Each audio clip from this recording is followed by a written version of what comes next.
Welcome to this episode of Chatting with Staxx. I'm your host, Bill Staxx, and today I got a real special show for you guys. Make sure you guys hit the like, subscribe, and notification bell so you can get my videos every time they drop. I got two guests joining me today. I got Mr.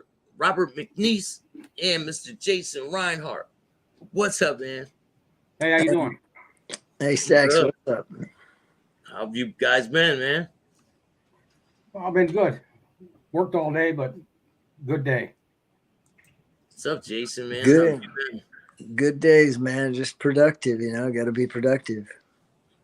Yeah. What's good, Tommy? How are you? A Buckeye soldier. How are you? Shout out to Blood on the Razor Wire TV. Shout out to Chad. So we're going to talk about a lot of different things. If you guys don't know, Bobby was locked up with Mr. Vic Amuso and a lot of other legends from a lot of people weren't even around these people because they were bosses of the families. The commission guys, like he was with all the top commission guys. You want to name all these people in this photo real quick, Bobby? Sure. That's starting from left to right would be the bottom row is Vic Amuso, Vic Arena, Mike Tassetta, Nicky Scarfo.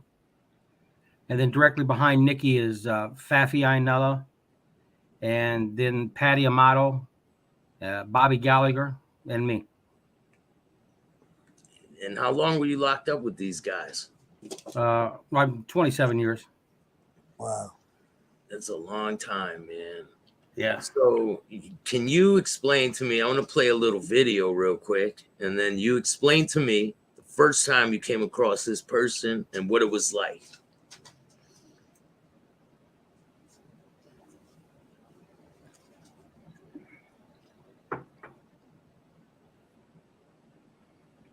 Oh, Nicky? Yeah. I think the first time was when he got out of ADX. He went to ADX after he got convicted. He went to lockdown. Then he came to Atlanta, and that was when I met him.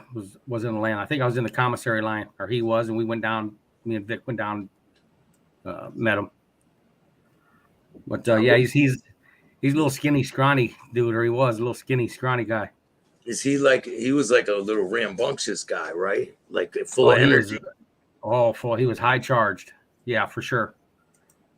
Yeah. But I tell you what, he was old. All them guys, old fellas, they get out there and back in the day before, the Anti-Terrorism Crime Bill Act, we had tennis courts and all that stuff. So they get out there and play tennis and, Yeah, like they were able to do things back then that you just can't do now. Right. Yeah, and that's all a crock of shit, all that Anti-Terrorism Crime Bill Act. The government makes the American people believe that they pay for all of the athletic stuff and, like weights and tennis courts. All that's paid for by the inmate trust fund. Yeah. I mean, it's all inmate generated funds. It's nothing, nothing out of taxpayers' money. So that was a big joke all the time. Oh, there's old Tony. Yeah. So do you remember, a lot of people have been asking me, shout out to Cindy. She was asking me if you could tell me a story about how you ran into Tony Ducks Corallo. Well, let's see. How did I get into? The baggy-eyed man in the suit is Carmine Jr. Carmine. There he is right there. Back when I fell, back in 87 or 88, there was only one prison hospital, and that was in Springfield. So every federal prisoner in the country, if they had medical issues, had to go there. And I had an injury on my left eye prior to incarceration, and a cataract had developed as results of the injury, and so I went there for surgery.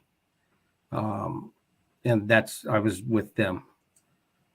Then I just went into the ward and introduced myself, and he knew I was coming from Christie. So that's Faffy, right? Huh? That Faffy on the right? No, there ain't Faffy. I don't see Faffy. No, this is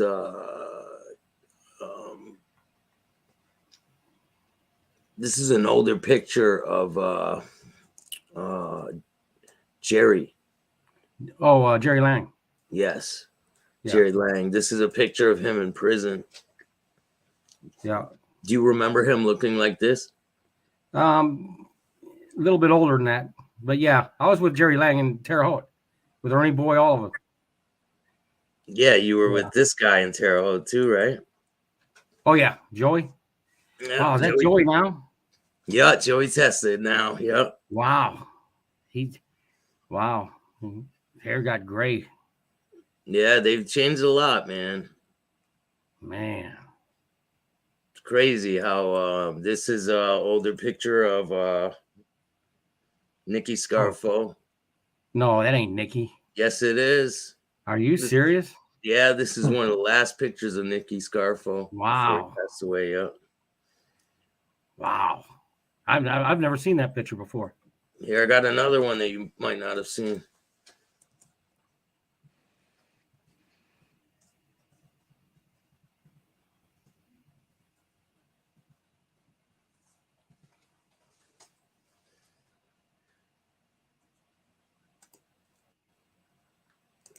Yeah, I got probably 3 that you might not have seen before. I got one with him and Vicamuso together.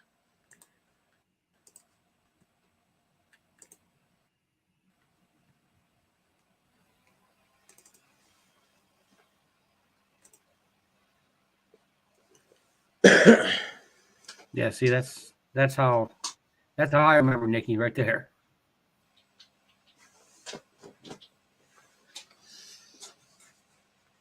Here, got another one. There's old Faffy in the back, right behind Vic.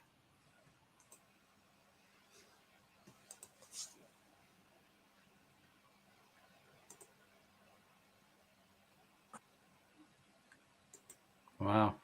Holy smokes, look at him. Yeah, man. This is one of the last pictures of him. Right there. Right there. I believe this is the last picture of him before he passed away. Man, he changed a lot. I didn't even recognize him. Yeah, it's wild, man, right? Yeah. So yeah, crazy. How many of the people on this list have you been in prison with?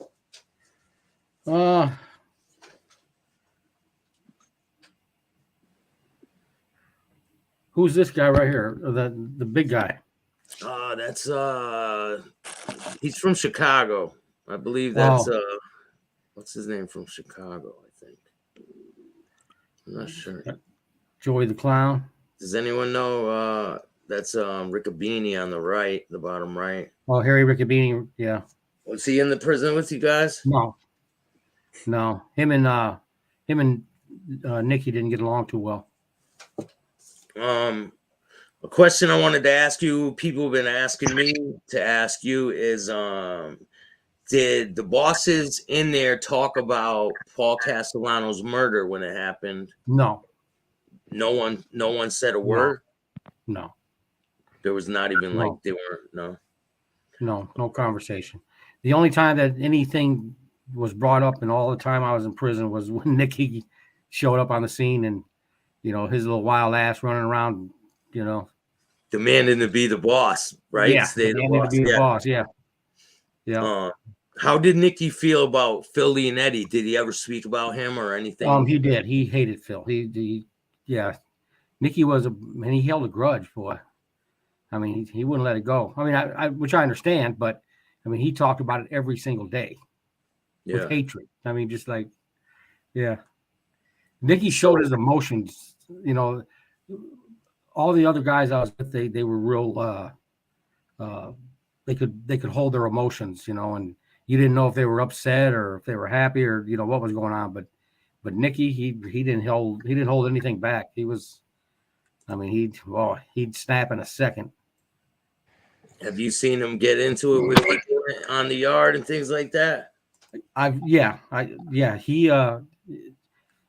mean, he could have probably got knocked out a dozen times, but no one's ever put their hands on him. But I mean, he would just get up in people's face and he'd go off on them just over just dumb shit, But yeah, he was a firecracker. And Faffy is the exact opposite, real quiet, real mellow. And he'd be like just shaking his head and yeah. So they would all hang out with each other, right? Yeah. Yep. And was there any of the people that were like ostracized from their group when you were like hanging out? Did they like yeah, in a sense there was Skinny Joey's dad. He was there. And Nicky, didn't like him at all, called him a drunkard and, so on and so forth. And his son, and, a lot of dislike, there. But Sal, he stayed to himself, stayed in his cell, read a lot. I'd walk with him if he'd come out of the cell. I'd walk with him and chat with him. And, I liked him. I thought he was a real nice guy and, pleasant to get along with. Yeah. But they never.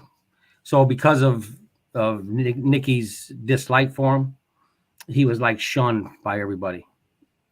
He'd be like, "Don't talk to him" and things like that. Well, they never told me that, but yeah, they I'm sure would not like people talking to him. Yeah. How you doing, Carol? What's up, Gianni? Look at the picture, man. You can figure out who he is. But and you guys might not know who, or you guys might know who this guy is, Mr. Jason Reinhardt, the UFC veteran. The superhero. Yeah, man. Nah. Let's see. You see how ripped he was? Anyone want to play games? Play games. I mean, you can if you want to. Yeah, look at that. Yo, you should see Joe Rogan's face when he took that picture. Let me show you.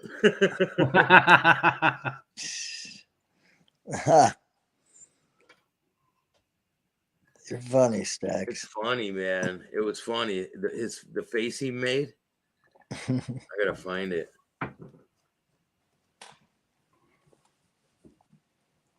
He was just like so you had some dealings with Jason, with Joe Rogan, right? Well, I just back in the day when in Hollywood, Florida, when before he was still popular. We had a little section at the Hollywood at the Hard Rock Cafe there, I think it is. Yeah, the Hard Rock Cafe after the fights. We partied there and stuff. And actually, he invited me on his show before he became popular. I mean, he was still popular, but more internet popular. And he invited me on the show, and I didn't go, which I was stupid. What do you mean, man? You probably still get up there, I'm sure. Oh, I don't know. Maybe to talk to people about the the dangers of these damn pills out there. Yeah, I mean, talk to more fighters tonight, man. They're all fucked up on these pills, man. And I told them, well, opiates, Xanax, Vicodin, benzos, Vicodin, Oxycontin and all that shit. That's from getting injured and stuff. The doctors give it to them. Well, yeah, they get injured and then they just can't get off it, like what happened to me, and so I try to help them. I went to 17 years on that shit, so now wow.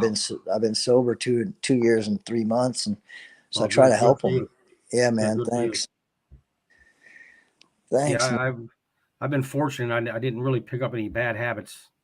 Well, that's great. No drug bad habits, I should say. Yeah, that's great, man. That's great. That's very respectful, especially being in prison. I'm sure you had access to it. I could have. I mean, there was 2 ways I could have went. And unfortunately, most of the younger white guys that enter the federal system, they usually are pulled into one of the gangs, like the Dirty White Boys or something like that. And yeah, They start And, stabbing people, right? And they end up just these all tatted out with jailhouse tattoos and things that they don't even know what they mean, but patches and stuff like that, and the drugs, they all end up using needles and putting heroin in their arms and stuff, and it's just it's a bad a bad way to go. Yeah, man, there's no way to live. Yeah, and I'm trying to show people out there that you can change, you can get help, you can start to change your life now. You don't have to wait until you're right 70 years old or you die before that happens. Well, you can start now, Staxx, it's funny you say that, because at rehab, I was walking down the aisle or down the thing to go get some medicine, and I was thinking of all these, I'm 50 years old at this time, and basically I didn't remember 17 years of my life. People have to tell me different things, and I'm sitting here thinking, man, these kids that are in here at 20, I told them, man, don't be 50 and forget about all your life. Get clean now. Yeah, well, you still have a chance. Yeah, man. Yeah, for sure. I remember bits and pieces, but a lot of people have to fill in the gaps, Yeah. Sure. And Yeah. when you get sober, other people will try to drag you down. That's just it goes with the territory, you know what I mean?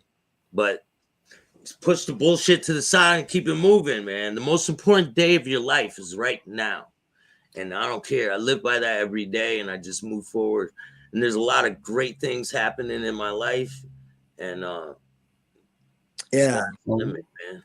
That part of not looking in the past and regretting the past, you do have to move forward, because that shit will just eat you alive, man. Yeah. Yeah, I thought there was countless nights I regretted, everything I've done, and I bet. but I bet. Did you think you were never getting out, Bobby? Yeah. Well, I don't know. I to be honest, I think I got screwed by the government, but what's new? Yeah. I got that life sentence while incarcerated. and they took me to Tampa, Florida for trial. So I went to trial my co-defendant did a joint defense agreement with us. So we all met with the attorneys and, discussed the case, so on and so forth. And 2 days before trial, the co-defendant flipped and became a cooperating witness and turned over all the defense documents to the prosecutor. So I walk into the trial that day, and there's a stack of papers that was, 18 inches tall. And it was all of my attorney notes, all the documents to put on a trial. And so the attorneys, objected, said, hey, this is attorney-client privileged information. And prosecutor said, well, they were going to put on a fraudulent defense. It was one of the top lawyers out of New York. He ain't going to put on no fraudulent defense. But so the judge allowed it. Well, the appeal is simple. It's if the government feels that there's a fraudulent defense going on, then, or anything that irregular, that was irregular, they were supposed to bring an outside attorney in, outside prosecutor, to look at all the documents and not share it with the people that are prosecuting the defendant. And they never did that. And then the judge never looked at it. The judge is supposed to the term was peruse each page, and he didn't look at any of it. So I appealed, and the appeal had been in for 3 years, which was unheard of in the 11th Circuit. But then this Angie Johnson situation came up. So I had a choice to get the reduction of sentence with the Angie Johnson case. I had to withdraw my appeal. That was the stipulation that the Middle District of Florida made. Wow. Do you want to tell him who Angie Johnson is? Oh, you don't? Oh, I thought you already Bill told me. He told me a little bit. Yeah, she was a gal that I was incarcerated with. I was in Benton County Jail in Iowa, small town jail. I think the most people that were in there when I was there was like 6 people. Wow. In the entire jail.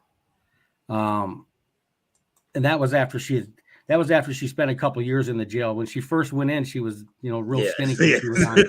She didn't look like that, bro. She looked she was on meth. Too. And he She was on in prison for how methamphetamine. long before that? Oh, I think 15 years or something. Yeah. Come on, man. I don't blame you, bro. Oh yeah, no, I'm just saying that she didn't look anything like that. She was like a twig, because she was on that drugs. Yeah. And so, but anyway, I started chit chatting with her across the hall, and that's the rest is history. Wow.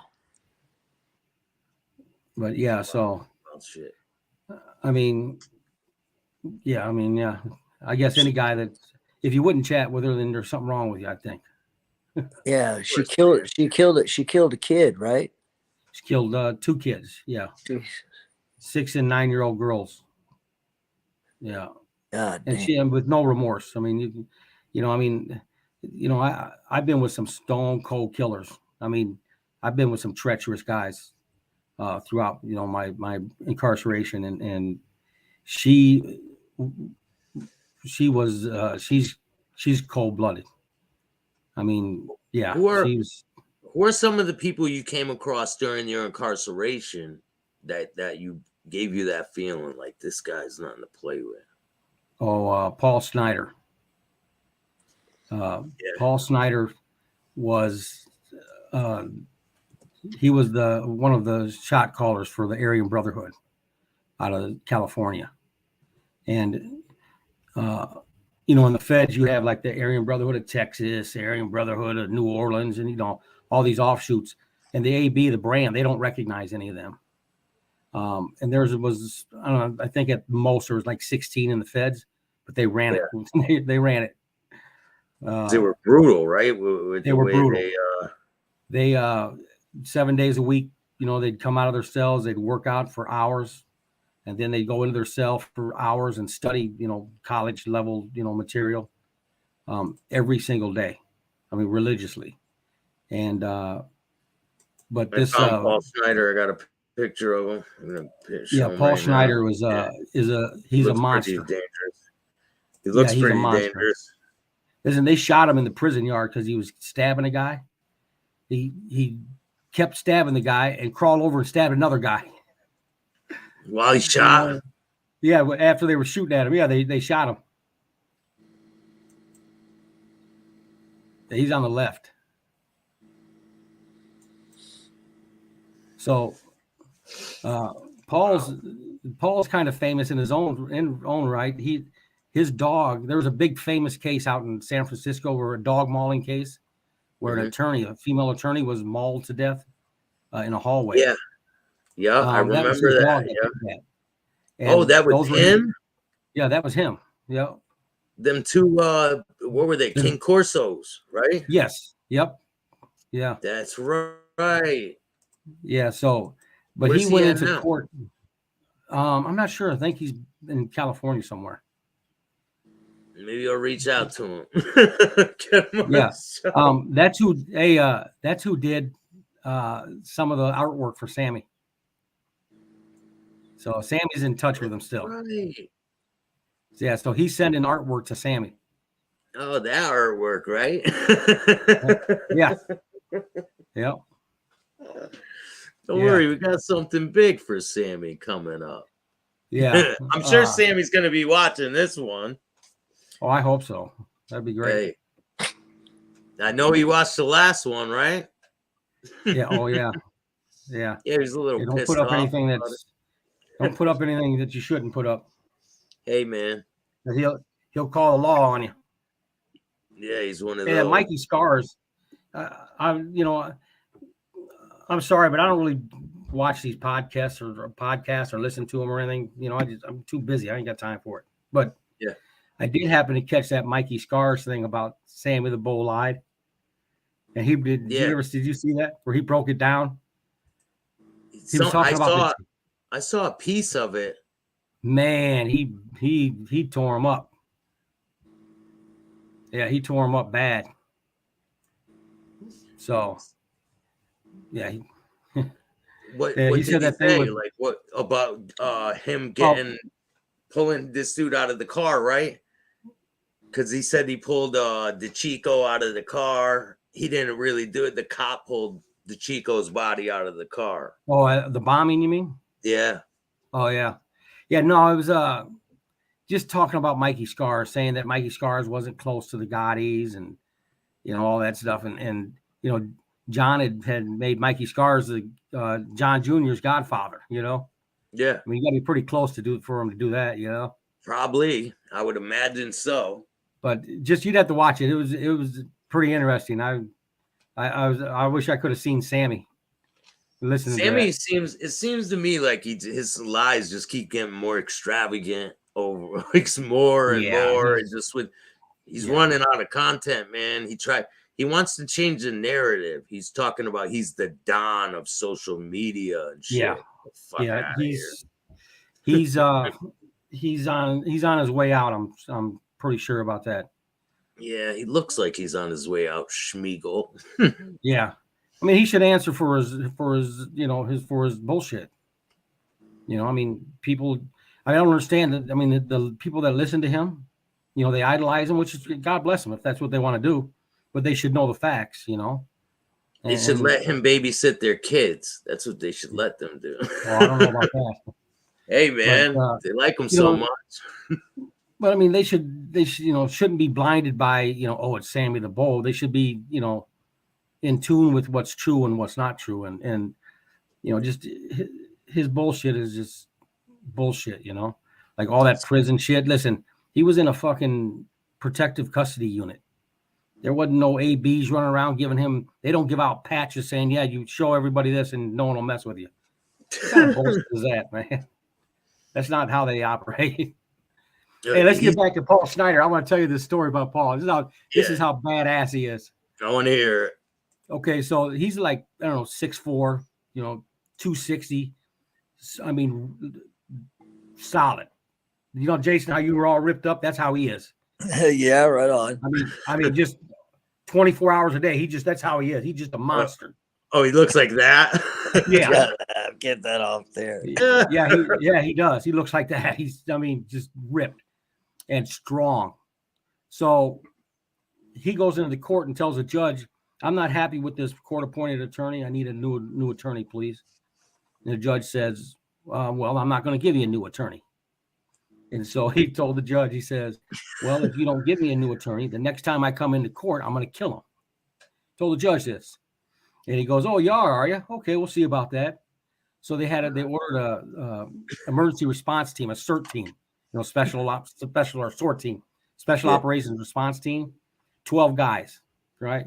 All decked out with their vests and all that. Helmets and shit, yeah. Hey, they stripped him naked, put him through an x-ray machine, right? Put him in paper gowns, right? And paper pants. Put one of them shock belts on him, right? Where one guard had the button, you know, if he did anything to push it. And then belly chains, shackles. And then he had each guard, there was 2 guards that had the chain, you know, handcuffed to them. And that's how they brought him into the courtroom, and they all stood around him. He looks really dangerous. Hey, right? So you know, they stripped them, did all that, and brought him into the courtroom, sits down, the prosecutor's talking, and then the judge turns and says, good morning, Mr. Schneider, how are you? And he said, I told you I didn't want this lawyer. Oh, well, you know, we ruled on that yesterday. This is a new day, and you know, we're going to move forward on the case. And so he just shook his head, and next thing you know, they had a plexiglass knife sticking in this guy's chest, in the lawyer's chest, that quick. Who did? Who? Paul Schneider, bro, the guy in the paper suit. Wow. Yeah. Hey, this is how intense he is. He put a fucking plexiglass shank up his fucking ass and pulled that motherfucker out in the courtroom and stabbed that lawyer right in the chest with it. Wow. That's yeah. And you know what happened with them handcuffs? Room, just like that. Busted out of them handcuffs. And he's probably like going at it with everybody, man. Yeah. Oh man. Hey, he is. Yeah. He went into a TV room with, I don't know, I'd say 25 black guys, and he had a beef with somebody. I don't know what. I don't even know what happened, but I do know that he walked in there and shut the door by himself, and he walked out of there, bloody mess, and he tore him up in there. I mean, yeah. There was a couple people I was locked up that were like that. I didn't come across too many, but there was a few. Yeah, me either. Like, I mean, he's a Billy Badass. Yeah. And he's the nicest guy in the world. I mean, he's a sweetheart. You talk, he's real polite, friendly, so you'd never expect that out of him, but man. The criminally insane. That's one intimidating dude. Yeah, I was showing you that picture. Here, look at Joe Rogan's face. Come on. Come on, man. Hey, yo, Joe, man, we need to get Jason on your show again, man. Oh, man. Not again. I've been on his show. Yeah. You can go on there and you can use medical marijuana on the show. Yeah, a lot of people do that. Absolutely. Yeah. Yeah, that man. A lot helps a lot of people. Where's he located at? It's in Austin, Texas. Right? Texas, yeah, Texas. Is Sam is the guy Paul, is he out now? No. Oh no. He was like me, young and dumb, and he entered prison. He went into the Air Force and caught a case, and they released him from the military and arrested him. Yeah. So right out of the Air Force, he was in the Air Force for 3 or 4 years. He went to prison with a 5-year sentence, and now I think he's doing 5 or 6 life sentences. Wow. He told the guardian. How long did you go in for? What was your original sentence for? What was 105 months for bank robbery, right? Right. Yep. 105 months. But he started out with a 5-year sentence, and now he's got 5 life sentences consecutive. He told the guard he didn't want a roommate, and the guard said, "Well, too bad, you ain't special." And they put a guy in there, and he killed him. Oh wow! Yeah. Wow. So, but he did it twice. He told him 2 times he didn't want no roommate. So you see a lot of killings going on in there, right? Since the whole a lot of in the feds. Yeah, there's a lot of killings. Yeah, in Atlanta, they had the guards were out. They went on strike. The prison guards, they went out picketed, saying that they were working in an unsafe environment. And did they shut the prison down? Like what the? Yeah, we were locked. Yeah, they locked us down. In the cells, but and they brought guards from other prisons. But they had found handguns, ammunition, during a search, and so the guards wanted a total prison lockdown and shakedown for everywhere, and the warden wouldn't order it. So that's why they went on strike. They said they were working in unsafe conditions. Yeah, you were in the same prison where where the riot happened in Atlanta with the Cuban inmates, right? Right. Cuban exiled inmates. Yeah. Yeah, they were. Yeah, man, them Cubans. Who was that inmate they had to turn over? Who was that guy? I forgot his name. Oh, he was an AB. He was an Aryan Brotherhood. He was one of the leaders. Yeah. I forget his name. That was a dangerous guy right there. Yeah. They made that movie. I forget the actor's name, but where he's in a cage, sitting in a chair in the middle of a room with the cage. Yeah. You know what I'm talking about? That movie? It's called I forget the name of it, but that's what they did with show called Blacklist, right? It's kind of like similar to that. No, not Blacklist. No, it was like the cage. Jodie Foster played in the movie. I know. Silence of the Lambs. Yes. That's that scenario there. That was dude in Atlanta, and then in Leavenworth, he was spent a lot of time in Leavenworth, down in the basement, big room with a cage right in the middle of it. Yeah, Shot Caller. I watched Shot Caller. There was a lot of real. Did you watch that movie? Shot Caller. No. What is that? If you see that, it's about California prison. It's about a guy who gets arrested for he gets in a drunken driving accident, kills his friend, and he gets sentenced to 12 years, and then he gets into a fight or something, and he gets like 4 more years, and then it just piles on, and he turns into this maniac. He starts like beating shit out of all these people. It's crazy, man. pretty similar to what really happens in there. Some of the situations that they show. Yeah. You know, there's a lot of stuff about prison that people, you know, on the outside, they, you know, like homosexual activities, you know, raping. The 27 years, I've never heard of one rape ever going on in the federal system. Not one. You know, Why? Because what would they do if there was going on? Well, I mean, everyone I hung out with, they wouldn't go for none of that shit. Was there any people that were like, have you ever seen like a younger white kid coming in and them trying to prey on them and people stop that from happening? Yeah, all the time. Yeah, you'd see that a lot, you know. But everyone's stuck to the, you know, like, you know, the mob guys stuck with all the mob guys, the white guys with the white guys, the black guys with the black guys. You know, it's all separation. Yeah, like all the drug addicts would hang out together. Right. And Yeah. And yeah, that's just, you know. Yeah, I never. Yeah, I don't recall any. Not once. Not one incident. You know. Damn, man. And there was a lot of homosexuals there too. I mean, they had tits, the whole works. Oh, that kind. Yeah. Yeah, it was the whole deal. Yeah. I mean, I did time in prison. I seen them in there too, man. Like one time I only had a couple months and I seen one. I'm like, what the hell? I thought you told me Staxx one was your celly. No, damn, Staxx, is that one time? Listen, one time I walked in and they were like, it was a dorm setting, and I walked in and there was like some real crazy looking dude was in the same cube with me. I was like, oh no, man. And then we're sitting there, right? I'm putting my stuff on the bed, and everyone's laughing. And I look over, and there's a little person, and he's wearing the jumpsuit, and his legs are all dragging. It was funny, man. Jesus. Yeah.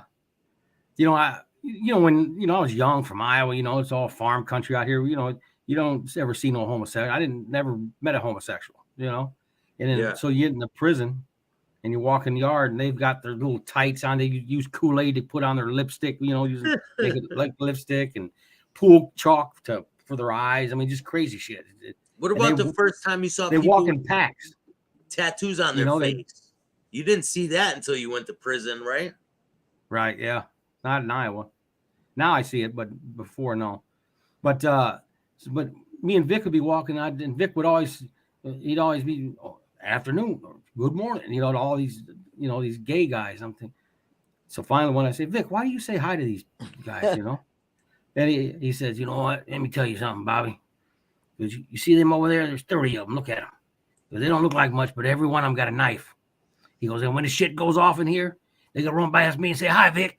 And they gonna run past you and stab you 3 or 4 times on their way by. You just glare at them. I said, well, so I started, you know, so I'm walking the yard. Hey, how you doing today? You're walking the yard. Hey, how you doing? Hey, what's up? So you were saying about Vic playing handball. You want to tell us about that? Well, Vic was a badass handball player, the best. I mean, 1 second. It seemed like either California or New York, all those guys, they played handball. I guess even growing up, you know, I never even heard of handball, you know, until I went to prison.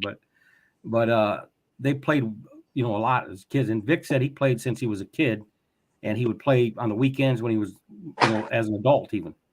But yeah, there was nobody that could beat him, not even come close to beating him. He was that good. Handball's a hard game, man. It's you got to be skilled to play that shit. Yeah, I played it for about 2.5 weeks, and then I retired myself. Yo, Buffalo Billy says my boyfriend's homosexual, but he's not. Oh, that's cool. Hey, it's cool, man. Whatever floats your boat, bro. Yeah. So I'll bring Jason back on when he pops back on. So I got some major news, some breaking news to tell holy shit audience about things I've been working on lately, and I got something to share with you guys. Hold on, let me get Jason back in. Yeah, sorry. Yeah, I had to get something. Sorry. So I got some news to share with the people, man. I know I've been telling people about the book and all that.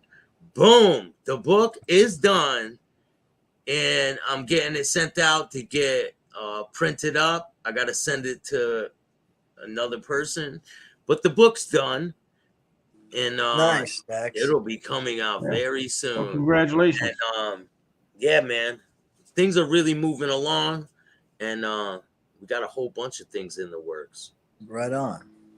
Drop That's that fantastic. Tanzo interview. Yeah, I Hey. still got that Tanzo interview too, Royal. I mean, Rumble, Tony Rumble. Hey, Staxx, can I ask Bobby something? Yeah, man, go ahead. Hey, when you, Bobby, when you got out of prison, was it after 27 years? I imagine it was a hard adjustment, huh? Yeah, it was. I got out. I went to a halfway house, and so I get off. They make you come back in a bus. You know, the feds they put you on a bus. You can't get picked up. Yeah. So I get off the bus, and they are there to pick me up and take me to the halfway house. And they gave me they said, all right, call someone. You got someone to come and get you to take you to, go get some clothes. So that we'll give you a 4-hour pass. I said, okay. So I went to Walmart. That's where they took me, to Walmart. Uh-huh. And I walked in there. I was in there about 30 seconds. I turned around and walked out. I was freaking out, just started sweating, and just, it's too many people. Right, I bet. Too much, right? The anxiety of everything, like everything. They were all like running at me and like, coming straight at me. And I'm like, where's my fucking knife? And I mean, it's just what's going down, Hey, like, Bobby, I tell you real quick, I was only in rehab for 48 days and nights. And when I got out, I felt like that when my wife took me out to dinner. Yes, yes. Yeah. So I was like freaking out. It took me probably about, I don't know, I'd say 2 weeks, 3 weeks to acclimate myself to it, where, what didn't bother me, but yeah, it actually did bother me for the first. Wow, it was a trip, and I bet. Yeah, people didn't understand it, but it was like, man, I would just break out in a sweat and like, wow. But no, you still eat like this. I still eat like this, man. Like I still eat like a certain way with my arms like this, because when you're on those tables next to the people, the chow hall. I didn't have that. Like, we had our own table. Certain things you get adjusted to, like when you get back into society. Yeah. It was a blessing that I was able to be with these guys. They taught me a lot. I mean, I grew up, I would say, in prison. I was immature when I went in and didn't have much going on in my life, just to being a troublemaker, but fortunately, I like being around like Christy Tick, Vic and Musso. They were gentlemen. They've done their crimes or whatever. I mean, we never discussed it, but as a person, I mean, they were gentlemen. They were real men, and they schooled me, and taught me, the rights and wrongs of things, and So, I mean, I respect the hell out of them for that. Not because of, they're this and that. It's just that they didn't lead you in the wrong direction, right? As a person, they did everything right with me. When I fucked up, they'd smack me in the back of the head and say, hey, what the fuck are you doing? So, but I mean, yeah, they, good. And most of them guys, I mean, I'd say 99% of them. It's great to have people like that in your life, man, that come across your life. It's great. Oh, yeah. Especially in a place like that, bro. Yeah. I can only imagine. I've never been in prison, but I can only imagine. Yeah, I was very, very fortunate. I mean, very fortunate. I mean, I didn't worry about I didn't have any worries at all, I mean. Right on. And Did you ever have a problem with anybody and any of them have to step in? Like, nah, that's not happening. Yeah. Can you tell us about a situation? Yeah, a guy by the name of Nicky Gio out of Chicago, Illinois. Big, tough guy. Looks like Paul Schneider, only black hair, Italian guy, but he walked around with. The difference is, like Paul, he just walked normal and laughing and giggling and talking shit to people. This guy thought he was a tough guy, and thought, big macho man, but he was a captain with the Chicago outfit. And so we all got our tables, and the Italians got like 5-6 tables in the chow hall. So you walk in, you see everyone. Hey, how you doing? You sit down and you eat and leave. Well, one morning I walk in, I say hello to everybody, and I sitting at the table with everybody, and Nicky Gio's a couple tables away. Didn't even see him. So a couple hours later, I'm walking down the hallway and I see Nicky. I say, hey, Nicky, and he just glares at me. I didn't think nothing of it. A couple hours later, I see him again, and he just glares at me. So I pulled up one of his guys. I said, hey, what's up with him? He goes, oh, man. He goes, you really upset him. You disrespected him, and you didn't say hi to him this morning in the chow hall. I said, are you fucking kidding me? So, and this Nicky Gio's a tough guy, I mean, but he's crazy. He's been known to, like knock guys out in the TV room and just talk shit to people. And, so I said, well, I better go talk to him about it, And so they have movements there, you every hour you get 5-minute movement, you go from one place to another and they lock you down for another hour. Yeah, so you gotta wait. You gotta wait by sections, right. And talk to them. Like I gotta wait till lunch or something, right? Right. So I said to myself, I'm gonna run into a cell real quick, to apologize, whatever, and then run it back out.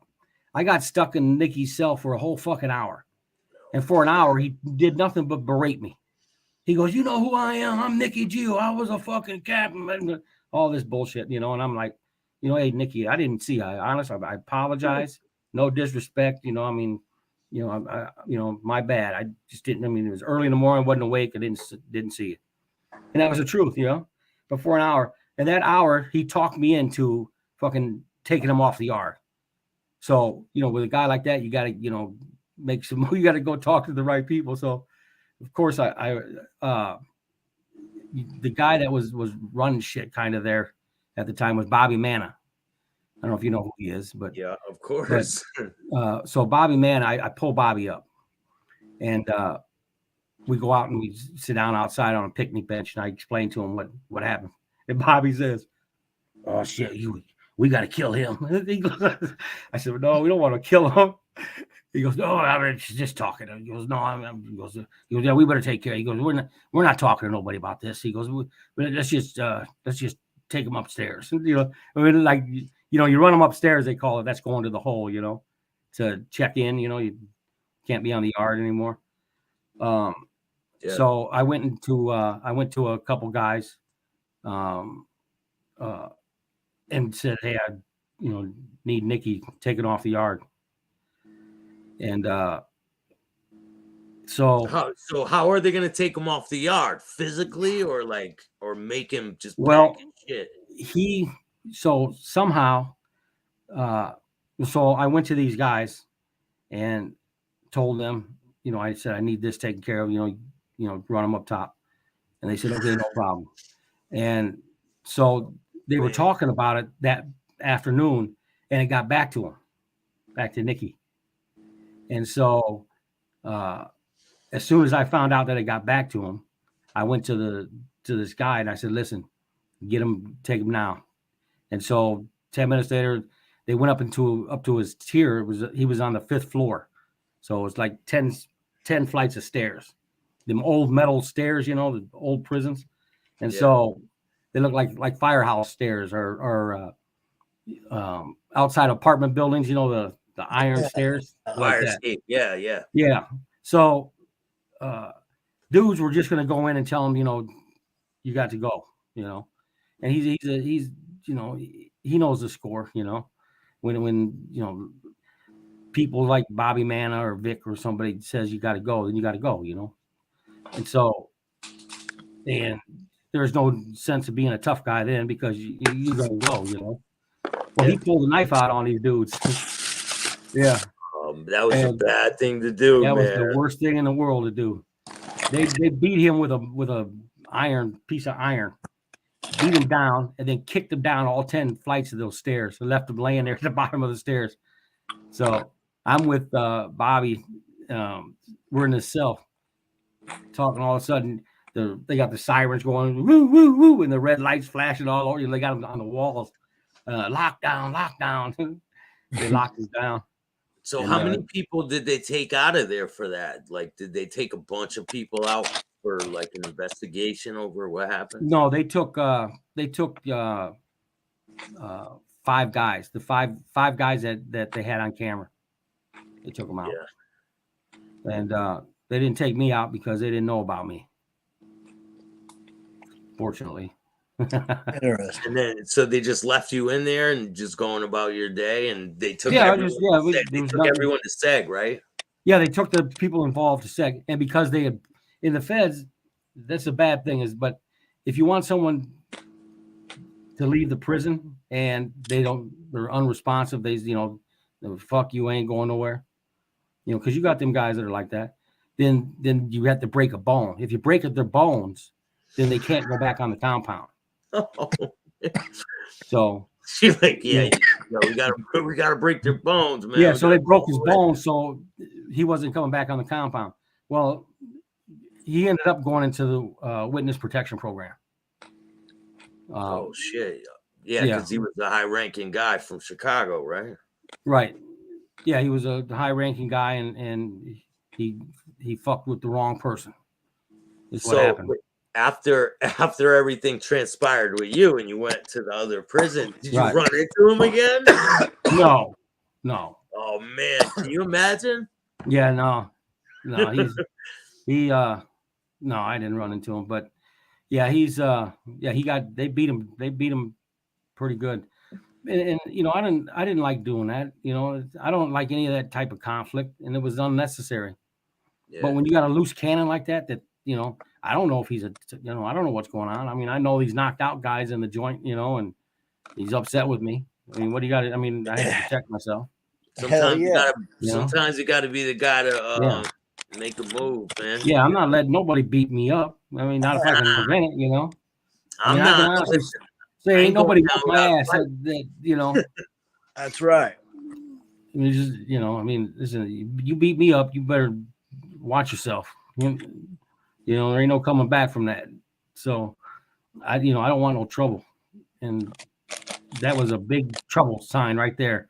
Just him saying, these things and, getting an attitude. And And so, what's funny? So I'm in the chow hall the next day, a couple days later, we're eating lunch. And there's all of a sudden there's like 5 or 6 guys, all the guys that hung out with Nicky Gio, all the hanger-oners, they all come and introduce themselves and want to be my buddy now. Like the dick riders like Jimmy D here, right? All the dick smokers like Jimmy D. Go smoke a fat one, Jimmy. Yeah, exactly. Oh man, we got some big fans here tonight in the chat. I appreciate everyone taking the time. Even if you don't like us, it's cool. Go fuck yourself. You guys are all great, man. Damn, there's so many stories I want to pull out of you, man. There was one I was thinking of. Was there any times where you had a situation happen and then you ran back into the person in a different prison or something like that? Like you thought you would never see this person again, and then bam. Not really. No, I never had any conflict with people. I mean, I'll tell you, like Nicky Gio, I've had a few conflicts. One conflict I had in Atlanta, and the guy, unfortunately, is no longer around. So I wouldn't run into him, and then Nicky Gio, and so I never ran into him. But them were about the two, biggest conflicts I had. But yeah, I didn't get, I didn't get in arguments with guys. I didn't go into the TV room. I didn't participate in recreation activities with other people. I mean, I just did my own thing, and there's those guys like, that's my chair. The Department of exactly what happened. Chair, right, that's my chair. Yeah, that's exactly what happened. Yeah. Like I said, they have them 5-minute movements. So if you want to go in the TV room, 7:00 at night, they unlock it for 5 minutes. You run in and they lock it and you watch your show and you leave. Well, I'm not digging that. I'm not going into a room with 50 guys and they lock the door on me, all sorts of shit happens in there, so I'm not trying to get involved with that. But during the daytime, the TV rooms, there's open movement. So, until 4:00 in the afternoon, you can walk wherever you want. So the TV rooms will be open. Well, everyone's at their work assignments. And I'm in the unit, just chilling. What time is it during the day? Like 1 in the afternoon, 1:30. So I'm watching a movie for over an hour. I've been sitting in here with just me and one other guy. The guy's in the back row, and I'm in the middle. Movie been an hour and a half. Here comes this guy, fucking out of Detroit, Michigan. Another big tough motherfucker, right? Coming in there telling me I'm sitting in this chair. And all these chairs are those metal collapsible folding ones. And at night, they're all picked up and put up against the wall, and then people sweep and mop in there. And then during the day, you just grab a chair and you set it up, Yeah. And so, there ain't no signed chairs, all that bullshit. I said, well, I've been sitting here for, over an hour watching this movie. He goes, I don't give a damn. That's my fucking chair. Get out of my fucking chair, punk. And I'm like, oh, my God. And so I did the correct thing and bitched up. Okay, no problem. I don't want no trouble. I said, here's your chair. And I grabbed another chair, went a couple rows back and sat down and started watching a movie. And this guy's just still running his mouth talking about, yeah, go. And the guy in the very back row happened to be a homosexual. So he says, yeah, go in the back and sit with that fag. You're probably a fag too. You guys suck each other's dick. I should make you guys suck my dick and all this crazy shit. And I'm like, oh, man. So he says all these things and I'm just sitting there and, and so he puts his hands like this on the chair, just sitting back watching TV. And so I'm thinking to myself, this guy must think I'm a fucking punk. He must think I'm a real bitch. Let him talk to me like that. And then just turn his back to me like I'm just, like I'm a punk. So again, I say, well, I'm going to have to deal with this. So I'm getting out. I'm going to get up and leave. So I get up. I'm walking out and there's an ironing board and an iron there. So I cracked him with the iron. I didn't, it is what it is. But yeah, right. I mean, that shit ain't cool, man. You can't talk to people like that. What'd he do? I mean, you cracked him, Bobby. What'd he do? He fell down. Yeah, no, right. But did he get back up and say anything? No. I broke the iron. I hit him twice. I hit him in the top of the head the first time, and while he was sliding off the chair, I hit him like on the side, and then the iron broke. Oh shit! Yeah. 3 days later, they came and got me out of my cell. Oh wow! I don't think he ever said anything after that, bro. Yeah, I don't. He was. Yeah, but hey, if you wouldn't have done anything, that would have come back around on you. For like he would have thought. Yeah, I would have. Right, he would have. One or the other was gonna have to go, right? Yeah, that's just. Hey, yeah, I mean, from everybody I've talked to, that's just prison life, man. And you know what? That was my whole defense right there. Was this is prison. When. The mentality of a prisoner is when you go into prison and I don't care who it is. If someone talks shit to you, you got to stand up to them and fight. That's what I've always heard. Yeah, that's the norm. That's the way it works, Yeah.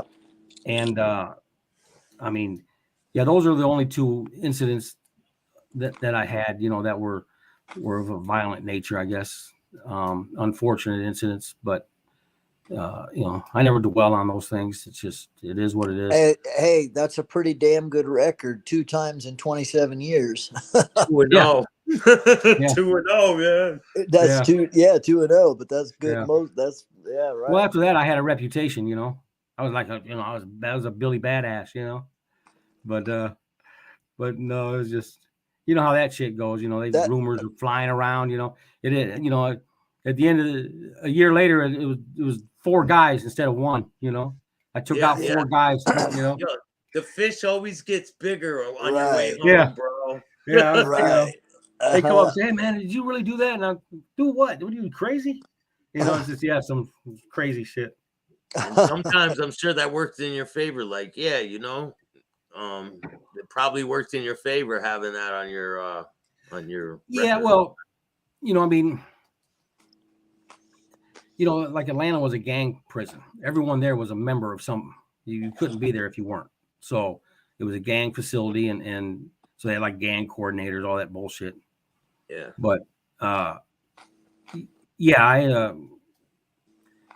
mean, like the gangs, they'd have like I was friends with like the Gangster Disciples, the leader of that, was a friend of mine, and just all these different gangs, the founder of the Dirty White Boys, that was a buddy of mine.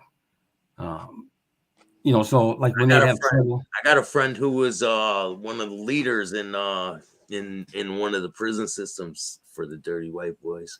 Oh yeah, I interviewed him on my show last year, man. Oh yeah, Emory Brown was one of the founders. Brother Brown, they call him.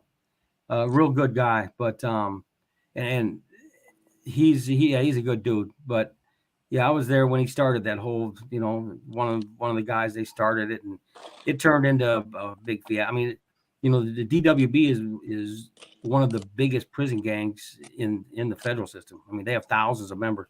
Yeah, but most of them, unfortunately, are scumbags. Yeah, heroin addicts and a lot of junkies, and they just they'll rob your locker, and they'll roll in on. That was a problem that we were having was white kid would come in off the bus and go to commissary the first time, and you see 7 or 8 dirty white boys rolling on a cell, taking his commissary. Walking out with all this shit. Yeah, and you can't prey on people like that. That ain't the right thing to do. So if it happened in our unit, we just confront them, but I mean, and I would just have to just say something, and they'd, go give them all their shit back. And not because I was a tough guy, just because they respected me. I mean, I was, I didn't there was no bullshit. I was just, it is what it is. Hey, listen, Charlie Allen Palermo. Charlie Palermo. Charlie Allen Palermo. No, not that I remember. I mean, I've met so many people, it's not even funny. I can't even remember the people I've met. Especially like Atlanta is a holdover facility, so everyone from the Bureau of Prisons goes there to get designated. So I mean, you got 1,000 new guys every week coming through there. So the government has named you as the consigliere of Iowa. No, advisor and counselor to the Lucchese family, right? Yeah. That's crazy, man.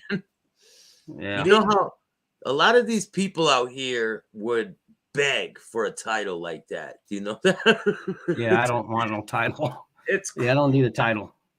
No, like it's untrue. That's all. But hey, bullshit anyway.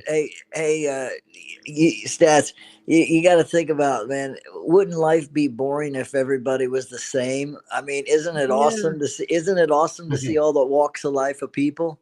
Yeah, definitely. It's nice to see when people get out of the bullshit like Bobby did. For sure. When they go from the absolute bottom of society and they're able to climb out of that shit. Because a lot of people, how many people died in that prison cell? Or we're doing the same prison sentence and started with you, Bobby, and they didn't make it. Yeah. Or how many guys got out and I've seen them come back and get out and come back. I mean, 5 times, Or how many people got out and they got killed or something. I'm sure you've seen that happen.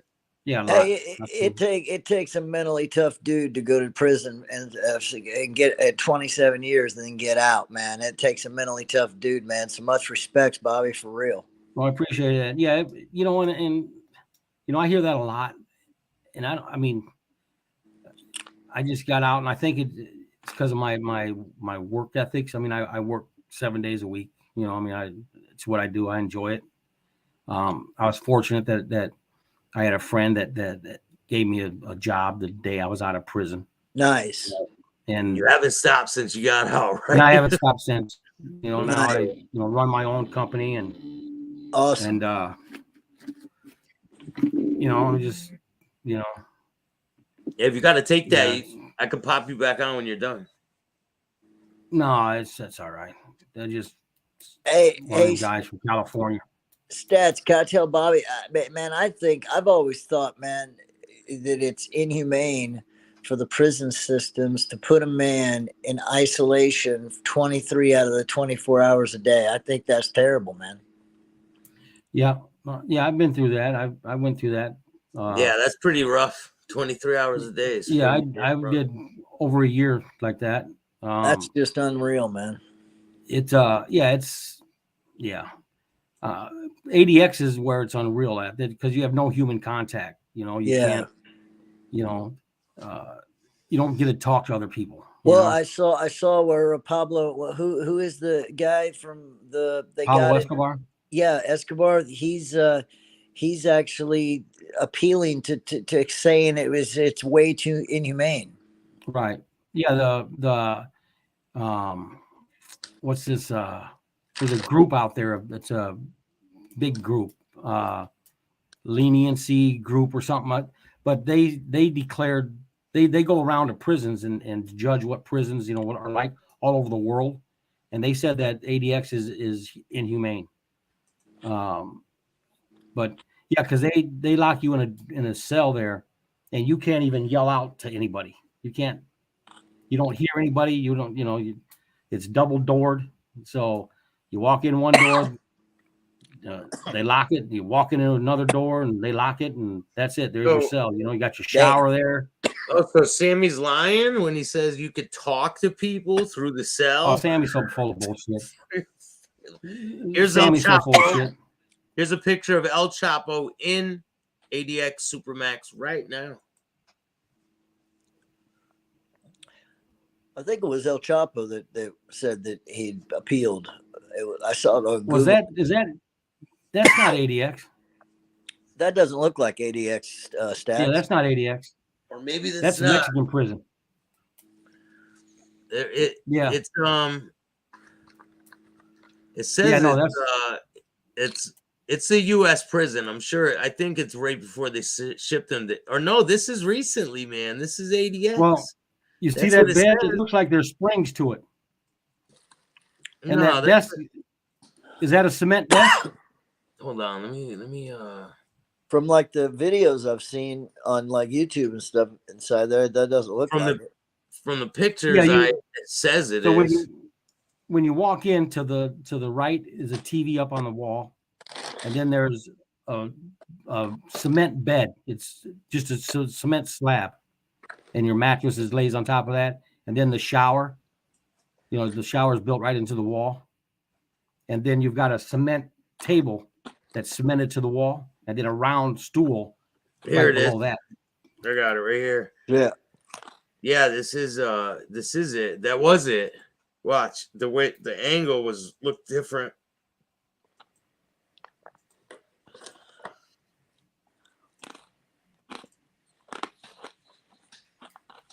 See, boom. Yeah, there you go. Yeah, see the round stool. Yeah, that's it there. Here's a diagram of the prison cell. Yeah, there you go.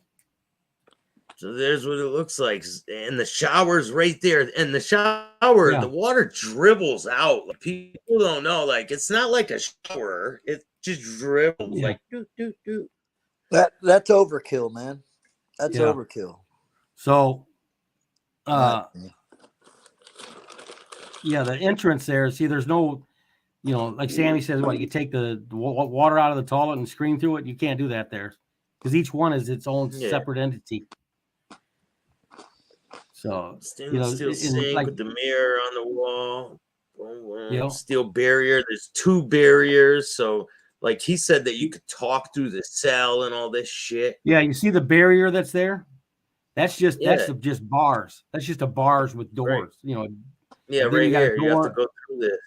Right. Then you got a door with the window there, and then you got another door. There's another door beyond this door. Looks like Jason's on the move. Yeah, he's going to the refrigerator. Had to move something.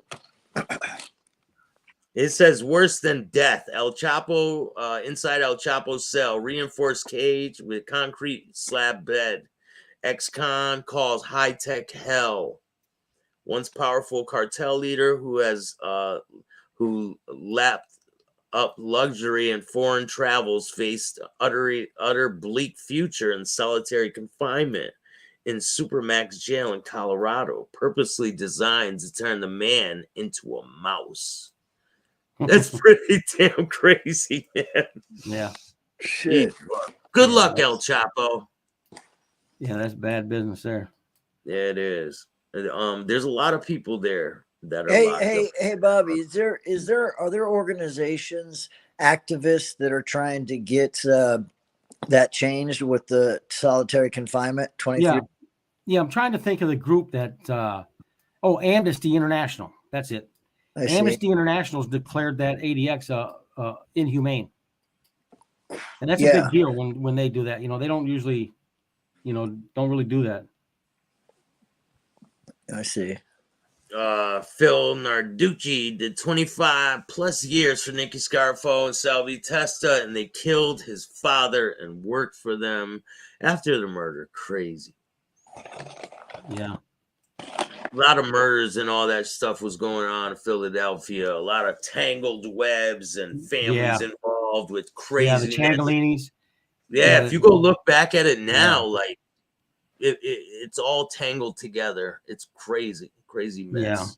Yeah, Mataranos, the Changalinis. It's And then you got what was it, Billy something that ended up cooperating, right? His brother ended up getting killed down in Philadelphia. What was it? His name? Billy, and there was two brothers in Philly. You talking about the Changalinis? Changalini? No, that was John Changalini. Yeah, John and Billy, right? Changalini. John is the alleged underboss now, but his brother got killed in retaliation to Nicky's son getting shot. I remember when that happened. With, so that was Halloween. That was on Halloween. The guy dropped that whole situation happened, and like John, like Changalini, John Changalini, good. I was with him. He good guy, real good guy, but just makes some terrible decisions in life. And some people do, man. Yeah, and his dad was in Lewisburg for 30 some years. He was like a legend, and then like the Mataranos, Georgie Matarano and Long John Matarano. Long John was doing life, got out, but he beat his case, got out, and they shot him on the interstate. Drive-by shooting, just crazy. Mikey Chang, to the Chang. That's who it was. Chang was the other brother. Joey getting shot. Yeah. John was in prison when it happened. Yeah. He ended up cooperating, right? John cooperated. He's still around. I believe John cooperated? Yeah, I didn't know he cooperated. Or Mikey. One of them's still alive. He ended up cooperating. John's still alive. Well, John's still alive. Two of them are I reached out to one of them. I reached out to. I talked to one of them. I tried to get him come on the show, and he's like, he works for a car dealership somewhere in Indiana or something, right? Oh, I don't know. I believe. I haven't spoke to him in years. Maybe I got the people mixed up. I talked to so many different people. It's like get them all confused. But so I wanted to ask you, do you want to talk about some of the things you got going on? What, the tree service? I got a tree service. Yeah. The other stuff you got going on of what you can talk about. Since you hit the scene. Oh, you talking about the TV show? Yeah, man. Oh, there some people in California and the East Coast. They got together and decided to write a I don't know what you call it, just a pilot for a TV series based on my life. Nice. Yeah, man. So, that's pretty exciting. It's weird, reading scripts, when they're talking about you and stuff, it's like, like, damn. John Vesey, man. That's who it was. That's who I was talking about. John Vesey. Yeah. Yeah. That's who I reached out to. Yeah, he cooperated. Yeah. And, but so I got that going, and that's in the works, and hopefully some good things come out of that. Got some major players involved with it, and I'm pretty stoked on it. Hell yeah. And then we've got a movie based on the Angie Johnson situation. And then Oldfield is going to help write a book. Yeah, man. So it's like the trifecta. The trifecta, yeah, it's all TV, movie, book. Bam! And I'm still working 7 days a week. You're still working 7 days a week cutting ashtrays, right? Yes, sir. Yeah. Yeah. Hey, Jason's gonna be handling a role pretty soon in the movie, man. Oh yeah? Yeah, he's gonna be in I got something worked up, and Jason got a role in it. He's gonna be playing an enforcer. They said being separated from other people will make you go insane. Well, more insane already than they already are. Yeah, we're social beings and thrive on interactions, something like that. Yeah, that's true. I mean, I didn't like the whole. I was in the whole lot, you know. I mean, just bad business. But you get through it. He cooperated against John Stanfa and Merlino Stanfa. Oh, okay, yeah. I remember that. So I was with John Stanfa. How was he? He had broken English. I know that. Broken right? English. He was okay. He was cool. Yeah. He was all right. Real, he didn't hang out with too many people, you know. When Nicky Scarfo, so he already got blended in, like, was he, you said he did talk about his nephew that cooperated against him, right? Yeah, because Phil, if you don't know, Phil is teaming up with the King Rat himself, Mr. Schmiegel, and he's going to be making a public appearance with Sammy very soon. I heard that. Yeah, that's interesting. Yeah, I mean, hey, Nicky was trying to clock this guy. Like, he would go in and see his aunt or somebody. I don't know who it was. That in the Philadelphia, he'd sneak in. Phil would, and Nicky had spies everywhere. They was, and he'd be like with his hands like this. I'm gonna get him this weekend. He was like, he was on it, man. He was probably trying anyhow to get him. Yeah, he was a wild guy, and he's loud and crazy.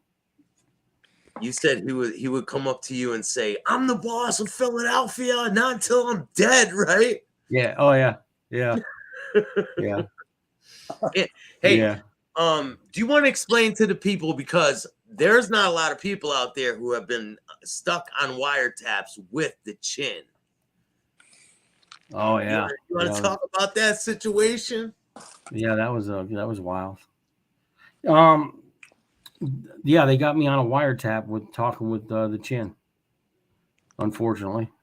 Do you want to explain how? Yeah, it was innocent. It was innocent. His kid was in a holdover status in Atlanta. Gave me a number, asked if I'd give him a call, let him know what the deal was. Which when you're a high profile prisoner, you're locked down. You don't have phone access, none of that. While you're in transfer, Was it the AP? Did you work for the AP department or something? Who's that? What's that? Like shipping and receiving, like where the inmates come in and. No. R&D, receiving and discharge. Yeah. R&D. No. Call it the AP room where I'm from. No, in Atlanta is the most corrupt prison that I've ever been in. They have signs up in all the chicken shops and rib shops and everything else in the inner city of Atlanta. Help wanted, prison guards. And I kid you not, back when all the, Tupac and all that was going on and all the Bloods and Crips and all that, so these guards would stand, you have a hallway and there's from one side by side metal detectors. So you leave your unit, you have to walk through these metal detectors. Yeah. And there's like 15 guards that stand there with their arms crossed, and if you beep, you got to go over to them and they pat you down. And it's like this: the guys that were from Atlanta, the black dudes, they'd walk through beep beep beep and just keep on trucking, and them dudes would be like them guards would be doing all these hand singles and and I mean, now like, we would walk through and beep beep beep, they'd snatch us, throw against the wall, and pat us down, and there was no white guards back then, huh? No. No, in my entire time there, I didn't know one white guard there. The warden, the associate wardens, the captain, the lieutenants, counselors, everybody was of a minority. There was no white anything there. Did you ever have a situation where you felt like they were being racist towards you? You felt like they were coming against you, going against you? No, it was more. It's more the like I said, Atlanta is more like the gang shit. These. Yeah. You had to worry about the Atlanta guys going against the Alabama guys. Just things like that. I mean, it's just crazy. That's that was what was big back then. Was all the gangs and the gang sign. I never could understand any of that, but yeah, they took that shit serious. But yeah, it was funny. The guards were,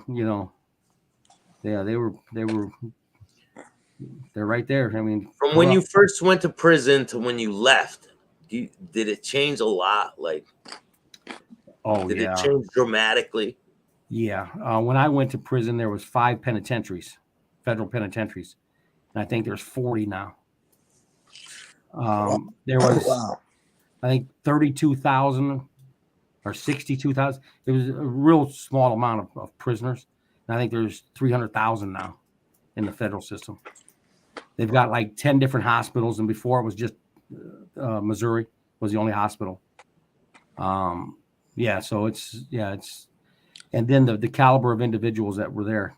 When about the time when I walked in, everyone there was either a bank robber, which there wasn't that many of them, or they were drug dealers that were in there for 250,000 pounds of marijuana, or 10,000 kilograms of coke. They were all big time. Shipments of heroin and white collar big crimes and things like that. Right. It wasn't like a bunch of gang members selling drugs on the street and a pistol. There was no gang members there. Yeah, right. So and then over time they came up with the crack law. And so you had an influx of inner city, people that were, selling crack that would go into the federal system. And then you had DC too, people from Washington, D.C., right? A lot of people. Oh, the DC, the DC people first. Yeah, that was the first. DC people came in first, and they had a chip on their shoulder. Thought they were going to run the federal system, and so the gangs all united up against them and beat them down and shipped them back out to DC. It took like 2 or 3 years, but Then you had all the Cubans. I heard about that. I heard it was bad. Yeah. Then you had all the Cubans. They let all the Marlito people that came over from Cuba. And like they said, it was like the mentally ill, and it was the crazy. I mean, prisoners. They were all. I mean, these were some nut jobs. I mean, they would be in a hole, and they had like the Cuban unit. And they would break out bricks out of their walls to get into the next cell, so they could just hang out with dudes and shit. I mean, just what? Yeah, weird shit, man. But they were crazy. Burrowing through the cell wall to go hang out in the cell next to them. And then, and then they kept them in units locked down, and they was declared inhumane, so they had to release them onto the compound. So here comes all these wild ass Cubans, out on the compound, walking the yard. It was crazy. And there's a big divide, right, between the Americans and the Cubans. It's like a big divide. Yeah. They had like a small man complex or something. I don't know what their deal was, but they had Nicky Sarko syndrome. There's Amber. Hi, Amber. How are you? I don't know either. Cindy, what's up? Holy Joey. moly. It's a lot of people watching, man. We got 23 people watching right now. Yeah, that's almost impossible. I know. So let me finish about the chins since that lady said that, or guy. So I said, sure, I'll call. And I didn't know who I was calling. He just gave me a number. But I was able to walk through because of the corrupt cops. They all, I've been there so long. Everybody knows who I am, So I had carte. I mean, I could go wherever I wanted. So, someone we'd hear, we had the list of people that was going to come in, off the bus. So we knew who was going to come in, who was leaving, all that. So if there was somebody on that list that Vic knew or I knew or that anybody knew, we do a little care package, some shampoo, deodorant, toothpaste, toothbrush, coffee, it's a little care package. And I'd take it over to him, have the guard put it in the cell for me. So I'm over there doing that with him, and he gives me the number, and I said, no problem. So I go and I get on the phone, and I call, and I said, hey, I'm just passing a message, and he goes, what's the message? And so I just told him, and, there's going to be a few weeks before you hear from him, not to worry. He's in holdover status. Once he gets designated into his facility, he said he'll call you right away. Okay, bye. And that was it. So, but yeah, they made it into a big ordeal, like it was secret codes and shit. Did they come get you and say we're investigating? Yeah, the next day they did. The next day. Yeah. I'm sure the feds are like, jackpot, we got him. Right? Yeah, I thought they were joking. I really did. I thought they was kidding me when the cops, the guards come. They wait till after it's locked down, everyone's in their cell and it's locked down, and then 25 of them move in on you, and yeah, it's crazy. You're just like, what the fuck's going on? Yeah, for real. But yeah, that was my run in. That's crazy, man. There's a lot of good stories. I know you got a lot more. I'm just full of everyone. Great channel. Thank you so much, Amber. There's a lot of content I'm gonna bring you guys. And well, hit the like button. Yeah, man. Hit the like button. Share the video. Donate to the channel if you can. And what's Sammy the Bull says that people they talk about him because they want likes. I don't want no fucking likes. I want people to dislike me. I don't want people to dislike me. I mean, I'm not trying to buy likes or get likes or whatever it is. Bro, YouTube is not the goal. Like, I guess Sammy wants to be this main YouTube guy and shit. Hey, excuse me, 1 second. Okay. Hello? Yeah, I'll take you off. Just okay. Wave to me when you're ready. Yeah, Sammy acts like he's king of the hill. King of the rats, man. You are the king of the rat squad. Sammy the Bull. Let me know when you're ready. You ready? Okay. You good? Yeah. Okay. Unfortunately, Mr. Staxx, I have to call it a day because I've got some workers that just came back into town, and I got to count the tools to make sure the trucks are still running. Yeah, man. I got awesome. to do it too, man. I appreciate you taking the time. Thank you, man. Hey, my pleasure. All right, hey Bobby, Jason, it was great nice meeting. to meet you, man. Good luck to you, bro. Yeah, good luck to you too, man. Sounds like you're doing well. Same to you. You're doing well too. Talk to you soon, Bob. All right, brother. You guys take care. Have a good night. See you, Bobby. All right, bye-bye. Definitely. Peace. Staxx. What's up, man? Staxx? Yeah. Hey, it's cool that he's got a tree company, man, business. That's awesome. Yeah, cuts down ash trees. Thank you for that, Amber. I was joking, but thank you. I appreciate the $4.99 that will go towards a good cause. I really appreciate that. Yo, let me show you what happened to me last night. Let me show you this, man. This is pretty wild. So I'm just chilling last night, right? I'm like, I'm gonna Don't tell me somebody was in your driveway again. Nah, man, no one's in the driveway. Yeah. Nah, man. No, when I was let me show you something, man. Let me show you something. It's crazy. I hear boom, smash. What the fuck? So I go out there, right? And this is what I find. A young girl crashed the car, man. You must be okay. Look at She okay? Dude hit her. Yeah, he was. She's okay. So this truck, Yeah. blew through the everyone's stop out. sign. Truck blew through the stop sign and smashed right in. Look, the pole is off the pole thing, dude. Yeah. Great show as always. Congratulations. Glad to see you get the attention you deserve and have deserved for a long time. Hard work definitely pays off. Thank you, Ronald. I really appreciate that. Yeah, it's starting to pay off. The book, I got it. It got delivered. The files got delivered to me a couple days ago. So, man, the sky's the limit, and it's about to drop very soon. It's going to be good. There's going to be some good pictures in there and really good stories. So, yo, this girl, man, she was so upset. She just got her license yesterday, bro. Wow. Wow. I got everything from CSC. Was it her fault? It wasn't her fault, was it?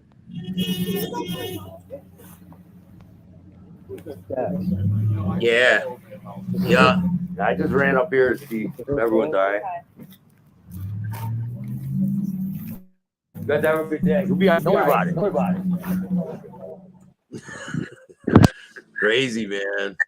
Was it? Hey, was it her? It Crazy. wasn't her fault. It wasn't her fault, right? No, it's the truck driver's fault. Damn. T-boned. 16-year-old girl, huh? Yeah, man. Just got her license yesterday, I guess. Poor kid. Things happen when I was a kid, right? I was always in trouble and I was locked up as a young kid, but when I was out, I got my license, right?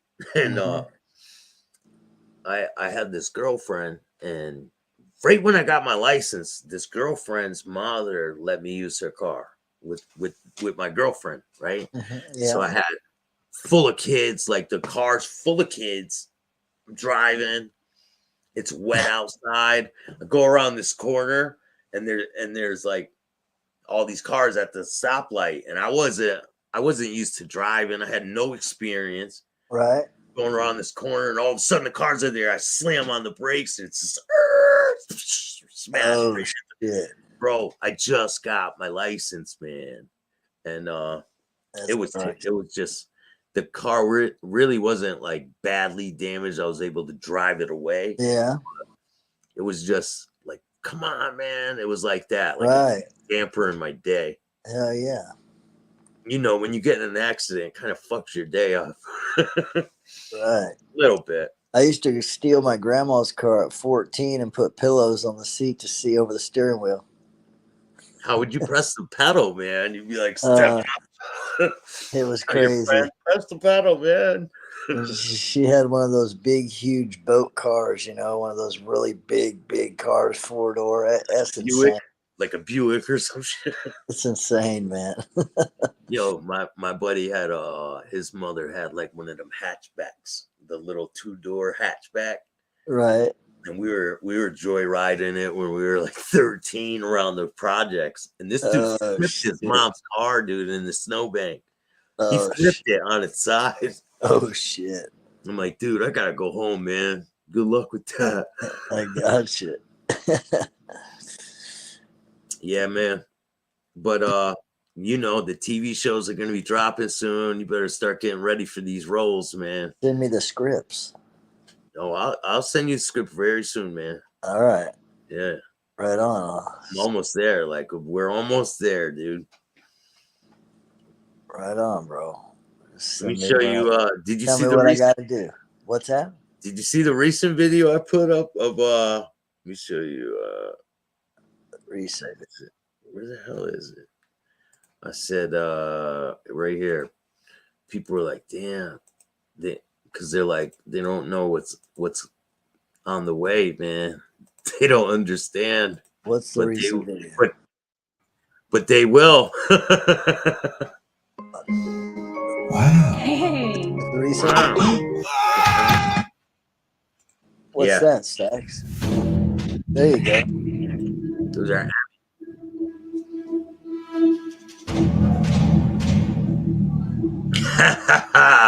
inking the deal, bro. Right on. Did you ink the deal today? The other day.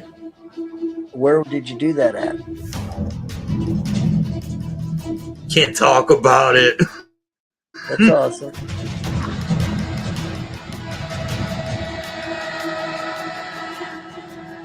Is that yours?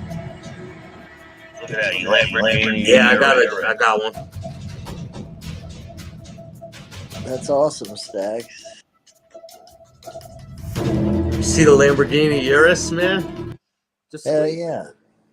These people don't have any clue what's coming.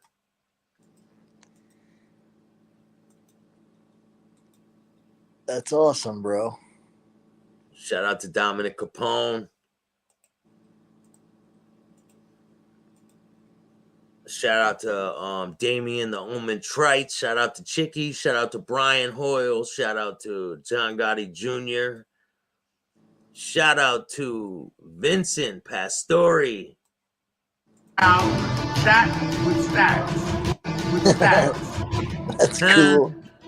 That's cool. That's Hey, awesome, Staxx.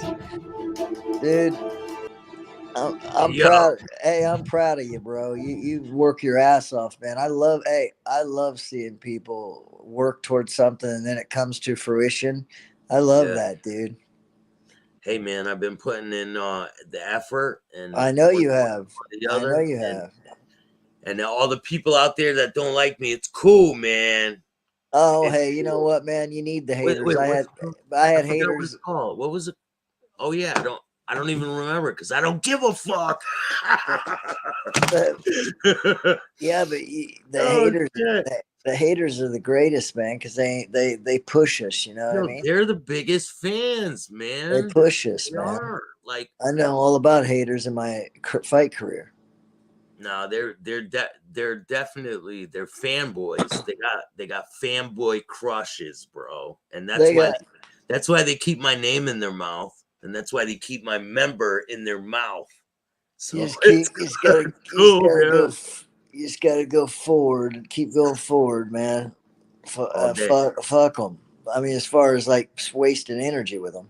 Oh, I don't do that, bro. No, I know. The energy that I would waste with them, I put it towards the stuff that matters. Right. The meat and potatoes of what makes me, that drives me to be a successful person. Now, when a hater, I'm not gonna stop until all over Amazon, Hulu, Netflix. It's gonna go on and on and on, and then they'll be changing the channel. Like, damn, everywhere I fucking change is this fucking guy. Can't help you, man. I can't help you. I could tell you where you won't be. Right. But you'll be right there with me, my friend. I appreciate you taking the time and coming on here, man. I loved it, man. Awesome, brothers. It was very interesting to hear his story. Yeah, man, he's got a great story. Wait until the TV show drops. Like, it's just getting started, man. Like, well, you know what I like about him is he's a good inspiration for people to get out of prison. Like, what's possible? Look what he's done. He's developed a tree company, and and he's working hard. Yeah, it's not like a lot of people they blame their past for their future mistakes, and he doesn't do that. He takes responsibility and he handles business, man. I wasn't getting shit in life, and I got to get it on my own, man, just like he's doing. Right. So, but it is hard for a lot of guys, man, especially when they screw guys that have felonies, dude. I think that's bullshit. They don't let them. You can't get an apartment. A lot of times you can't get a job, and they've already paid their punishment, man. I know how it is, man. It's not cool. Yo, what's that saying? Something worth having isn't worth working for, son. Something working for isn't worth. I mean, yeah, right. Well, anything worth anything. You don't, anything worth anything is perseverance. Yeah, you know what I mean, man. But yeah, man. Sky's the limit, bro. Just getting started, and people are gonna have to fucking deal with it because Because Staxx is in the fucking building, and I think I'm getting established. Hey, right on, brother. Keep going, Staxx. Keep We'll going. I'm rooting for you, man. I can't wait for everything. We'll see what Hollywood says next year, man. At the award show. But thank you, man. I appreciate it. Man. All right, buddy. I'll talk to you. Oh shit, I forgot to tell you. Your episode's dropping tomorrow, man. The final one, part 5. Oh, right on. Cool. Yeah, I'll have to check it tomorrow, out. 3 o'clock. It's gonna drop, I think. Right on. You want me to double check so you can know? Yeah, sure. Yeah. 3 o'clock tomorrow, 3 p.m. Eastern. Mr. Jason Reinhardt, part 5. Go check it out, or I'll make him pay a visit to your fucking door. Yeah, right. And he's gonna show up like this. Just get that picture. You quit showing that. God dang. Give me some cookies. Take that picture off there. You showed it 5 times. All right, man. Make sure you hit the like, subscribe, and notification bell so you can get my videos every time they drop. And remember, don't be a bitch. Peace. Good to see you, man. Later.